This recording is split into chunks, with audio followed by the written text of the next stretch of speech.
გამარჯობათ, მე ვარ თემო, ეს არის გიორგი და ჩვენ გაგაცნობთ იმ მნიშვნელოვან ახალ ამბებს, რაც მოხდა წინა კვირის განმავლობაში. და ერთი რაღაცა, რაც ყველას, ასე ვთქვათ, აკერია პირზე, ეს არის ტრამპი და მისი ტარიფები. ეს საკმაოდ საინტერესო დინამიკა ქონდა ამ ტარიფების ამბავს და ჩვენ ვისაუბრებთ რა არის ტარიფები, რა გავლენას ახდენს ბაზარზე და რა შეიძლება მოახდინოს მომავალში. ეგრეა. ხო, პირველი რა არის ტარიფები, ხო? ტარიფი არის რაღაცა გადასახადი, რომელსაც კონკრეტული ქვეყანა აყენებს, როცა იმპორტი ხდება რაღაცა კონკრეტული ნივთის ან სერვისის სხვა ქვეყნიდან, ხო? და ძირითადად ქვეყნები ამას იყენებენ, რომ საკუთარი ინდუსტრიები დაიცვან, ხო? აი მაგალითად შეიძლება ევროპაში იყო დიდი ხანი სოლარის პანელებზე იყო მაგალითად ტარიფი ჩინეთთან თუ შემოქონდათ, იმიტომ რომ ეს ევროპული ბაზარი განვითარდეს და იაფმა ჩინურმა პროდუქციამ არ წალეკოს ბაზარი. ხო და ზუსტად ის პრობლემა არსებობს ახლა, რომ ამერიკა ამბობს, რომ ბევრ რაღაცაზე, რასაც ჩვენ ვყიდით, იმაზე ჩინეთს აქვს ტარიფები და რეალურად ჩვენ ვერ ვყიდით, მაგალითად მანქანებს და გვჭირდება, რომ იგივე მდგომარეობა იყოს, როგორც ჩინეთშია, ისევე ამერიკაში და არ იყოს დეფიციტი, ხო? ანუ რას ნიშნავს ეგ? მაგალითად იმპორტი ჩინეთიდან ამერიკაში ბევრად უფრო დიდი არის, ვიდრე ამერიკიდან ჩინეთში, ხო? ტრამპი როგორც ამბობს, ეს არის ცუდი რაღაცა. თუმცა მაგაზე ბევრი დავა შეიძლება არის თუ არა, იმიტომ რომ ეგ რას ნიშნავს რეალურად? მე რო ვარ ამერიკელი მომხმარებელი, არის რაღაცა პროდუქცია, რომელიც მინდა რომ იაფად შევიძინო, ხო? აი მაგალითად Amazon-ზე, რავი, 99% რაც იყიდება, ალბათ ჩინური არის, ხო? და იაფი არის. ეს ჩემთვის როგორც მომხმარებისთვის არის ძალიან კარგი, იმიტომ რომ თუ ტარიფი დაიდება ამ პროდუქტს და ამ შემთხვევაში არის რაღაც 125%-იანი ტარიფზე ლაპარაკი, მაშინ ყველა ეს ნივთი გაძვირდება. იმიტომ რომ ეს სწრაფად რეაგირებას ვერ მოახდენს, ხო, ამერიკის ეკონომიკა, რომ უცბად გააშენონ ქარხნები და ის ნივთები რეალურად ამერიკაში არსებობდეს, ხო? მარტივ მაგალითად შეგვიძლია ვიღოთ ალბათ iPhone-ი, ხო? თავიდან ბოლომდე არის ჩინური, ხო? აწყობილია ჩინეთში, შიგნით რაც ყველაფერი ჩინური არის და თუ იქნება ტარიფი 125%, ნიშნავს რომ iPhone-ის ფასი გაიზრდება 125%-ით. კი ბატონო. თუმცა, ტრამპს როგორც ჩანს აქვს რაღაცა სხვა გეგმა და უნდა რომ მაქსიმალურად გაამარტივოს ამერიკულ კომპანიებისთვის ჩინურ ბაზარზე შესვლა. ეხლა ყველაზე დიდი პრობლემა რაც არის ეს გაურკვევება რაც არის შექმნილი, ხო? ანუ როდიდან შედის კი რა ეხლა უკვე შევიდა ტარიფი ძალაში, თუმცა გზას იტოვებს რომ რაღაც მოლაპარაკები მოხდეს, ჩინეთმაც დააწესა ამერიკაზე ტარიფები და მერე უკვე ტრამპმა გამოაცხადა ეს 90%-იანი გაჩერება, ხო, ტარიფების. საინტერესო იყო მანამდე რა ხდებოდა ბაზარზე და მერე რა მოხდა რომ გამოაცხადა ეს 90%-იანი გაჩერება. კი. ეს საერთოდ რაც გამოაცხადა ტარიფების ამბავი ტრამპმა, ამერიკის ბაზარმა საკმაოდ დიდი დანაკარგი ნახა. ხო, მაგრამ 6 ტრილიონი ხო, რა, 3.5 თუ 6 ტრილიონი, ხო, საკმაოდ დიდი. მთლიანი ამერიკის სტოკ მარკეტიდან და ეს გამოწვეული არის იმით, რომ ტარიფების გაზრდამ ინვესტორების გონებაში ამერიკული დოლარი და სტოკები გახადა არასტაბილური აქტივი. აქედან გამომდინარე, მაშინ როდესაც ბაზარზე არის გაურკვევლობა, ხალხი ცდილობს, რომ ასე ვთქვათ, სარისკო აქტივებიდან ასევე როგორც არასტაბილური ეკონომიკის აქტივებიდან გამოიტანოს თანხა და შეიტანოს ისეთ სტაბილურ და ისეთ ასე ვთქვათ safe haven აქტივში როგორც არის ოქრო. რაც ისტორიულად ფასს საკმაოდ კარგად და მდგრადად ინარჩუნებს. თან კრიზისის დროს, ხო? და საინტერესო არის ის, რომ მოკლედ ეს მოხდა მაშინ, როცა ტრამპმა ტარიფები გამოაცხადა, მაგრამ შემდეგ, როდესაც 90 დღით ეს ტარიფები შეწყდა, კონკრეტულად ეს ევროპას ეხებოდა ყველაზე ძალიან, ბაზრის სენტიმენტი შეიცვალა და სარისკო აქტივებმა როგორც არის კრიპტო ნახა გარკვეული ზრდა. კი, კაი საკმაოდ დიდი ის და ხო? საკმაოდ, ანუ იმ 3-4 დღის კვალობაზე რაც იყო, საკმაოდ დიდი. ხო, აქ ერთი საინტერესო ფაქტი ის არის, რომ ხო, სარისკოებში ანუ ამერიკული სტოკებიც ძალიან სწრაფად ადის და ჩადის და ზოგადად აი კრიპტოს რაც დაბრალებენ ხოლმე არის, რომ აი ვერ გავთვლი ხვალ რა იქნება და შეიძლება ბიტკოინის ფასი 50% აიცეს. ნუ ბიტკოინის ფასი 50% კარგი ხანია არ დაცემულა, ალბათ რა მაქსიმუმი ბოლო წლებში 15 თუ იყო. ამ შემთხვევაში სტოკ მარკეტზე ანუ აქციების ფასები ზუსტად ისე დავარდა და ტრამპის მერე უკვე იმ ჯერ გამოაცხადა კარგი დროა ყიდვისთვის, ნახევარი საათი ადრე და მერე უკვე გამოაცხადეს 90 დღიანი გაჩერება, ხო? და ის ფასები რა 3.5 ტრილიონი ისევ შემოვიდა ბირჟაზე, ხო? ფულის.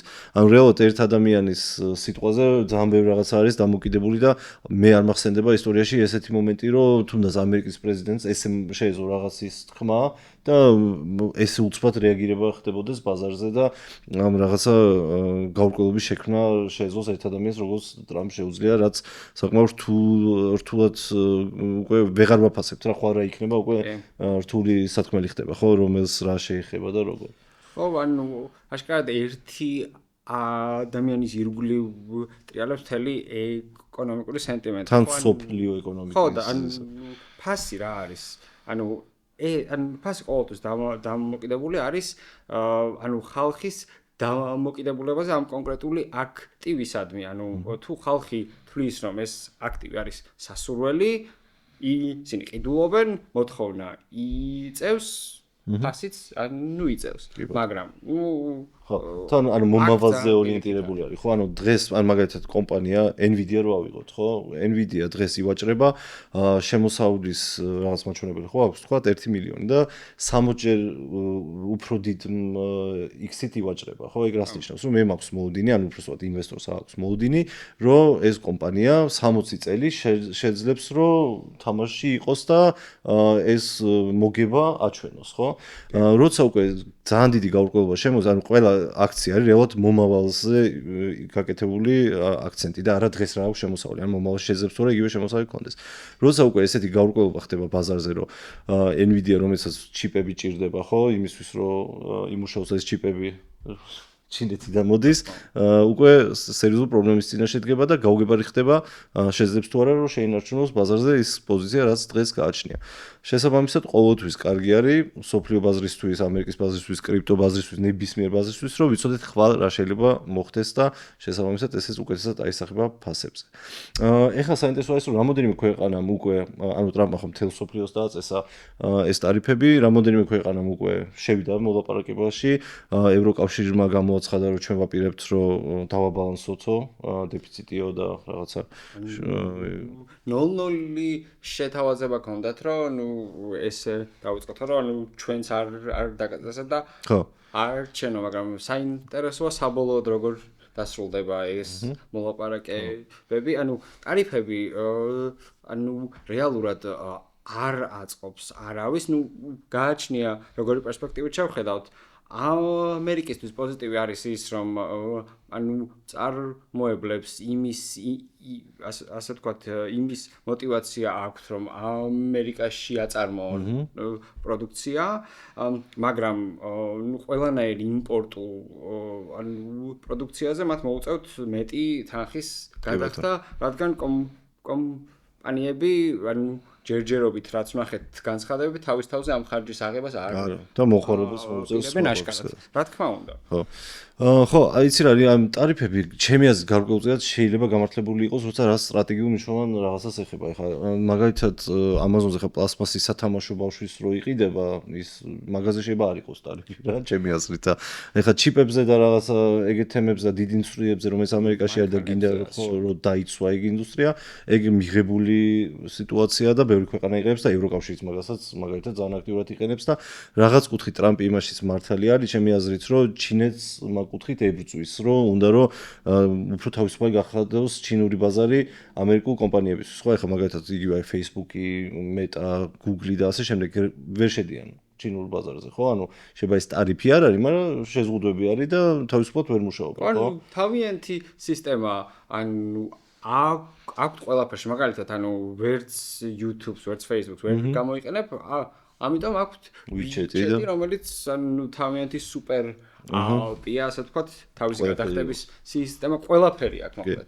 მაგრამ ძალიან დახურული ეკოსისტემა ანუ აქვთ და ეხლა ეკონომიკაც შესაბამისად. და თანამედროვე ანუ ნავთობი არის data და ანუ ამის გაცემაც არ უნდათ და ეს TikTok-ის ბანიც მაგისკენ იყო მიმართული რეალურად რომ ჩინურ კომპანიას არ მიეღო ამერიკელი მოქალაქეების data და ინფორმაცია. იცი რა მენდეს ბზას ფიქრობ შენ ან ტრამპი შეძებს ან ტრამპი ხო არის great negotiator ანუ მოლაპარაკებებში ძალიან ძლიერია წიგნიც აქვს დაწერილი რომ the art of the deal ანუ როგორ უნდა ისე შეკრა დილი შეძებს თუ არა რომ მოლაპარაკოს ანუ აქ თავარი მოთამაშეები არის ჩინეთი და ევროკავშირი ხო ალბათ ეგ არის top priority საქართველოსთან ეკნება თუ არა ტარიფების გარეშე დილი შეიძლება არ იყოს ისეთი მნიშვნელოვანი და რას ფიქრობ შეძლებს თუ 90 დღეში მოვა და ოკეი ვერ ვაჩერებო და ისე ვასწავლო. რა არის, ფაქტი არის რომ ამ ხელა თანხის დაკარგვამ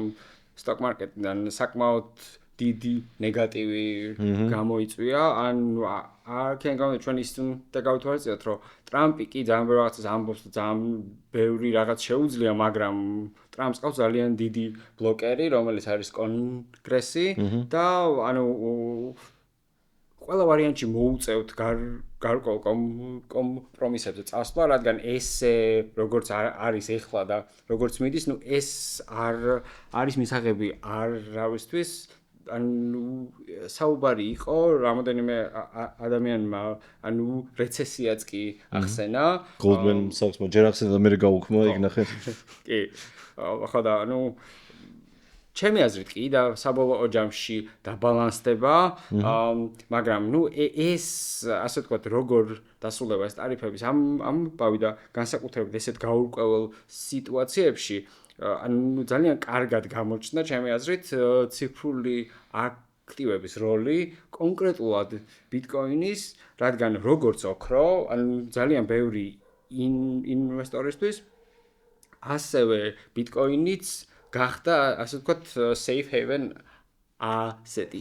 იმის და მიუხედავად რომ არის კრიპტო, იმის და მიუხედავად რომ ანუ ასე ვთქვათ გადის მაღალ რისკში, ანუ იმხელა ინვესტიციები და იმხელა ინსტიტუციები არიან უკვე კრიპტოში, რომ უფრო სტაბილურდება და ანუ აღიქვამს ხალხი როგორც ასე ვთქვათ store of value როგორ არის კი ბატონო რაღაცა ღირებულების შესანახ ხო ღირებულების შესანახ აქტივს კი ბატონო ხო ძალიან საინტერესოა ვინ რას მოელაპარაკება ამერიკას რას იზამს ჩინეთი გლობალური ეკონომიკა არ არის რაღაცა ცალკე აღებული თემა იმიტომ ქვია გლობალური რომ ყველა ერთმანეთთან ვართ მიერთებული და ბევრს შეიძლება ეგონოს რომ ჩემზე რა გავლენა უნდა გქონდეს მაგრამ რეალურად სერიოზული გავლენა აქვს თუნდაც ჩვენ ცხოვრებასაც და შეიძლება ჩვენთანაც გაზვირდეს ბევრი რაღაცა იმიტომ რომ დოლარის ფასზე აქ პირდაპირ გავლენა და ჩვენთან ძალიან ბევრი რაღაცა იმპორტირებულია ჩვენ როგორც ამერიკა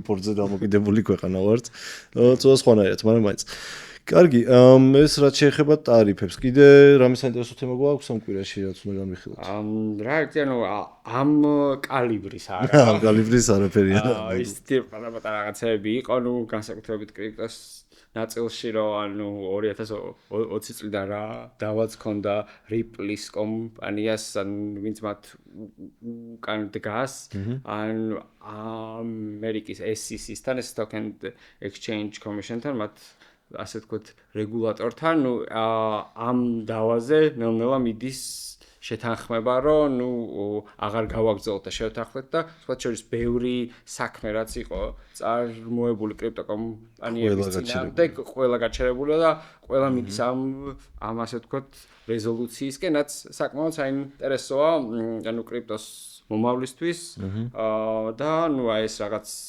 ტრამპმა რაც შეგვპირდა რომ ასე ვთქვათ ამერიკა გახდება კრიპტოს ჰაბი და ცენტრი მაკეტკენ ჯერჯერობით მიდის. უკვე აღარ ვიცი ტრამპის შეპირებები რამდენად გვაწყობს. ეგ ხო მეორე საკითხია, მაგრამ რა ასრულებს.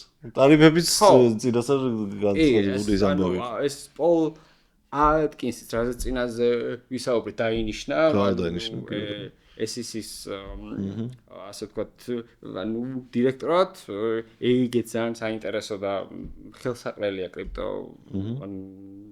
სივრცისთვის, ხო, სამყაროსთვის და მაგრამ ამ ტარიფების ამბავი გაურკვევლობა არ მოწონს არავის და ანუ გაურკვევლობა როგორც წესი ძალიან ბევრს უბიძგებს რომ მოერიდონ სარისკო. აქტივებს, მაგრამ საბოლოო ჯამში მაინც ამ გაურკვევლობიდანაც რაღაც გამოვა და გავერკვევით და ნახოთ მე როგორ და შეიძლება ვთქვათ, რომ აი ეს ფასის ვარნა რაც იყო ძალიან მაგარი დრო იყო ბიტკოინის ან ნებისმიერ სხვა კრიპტოს სარიდლად. მე მგონი ეს არის ხო დღევანდელ დღისთვის. კი. კარგი, დიდი მადლობა და დროებით. მადლობა, ახლა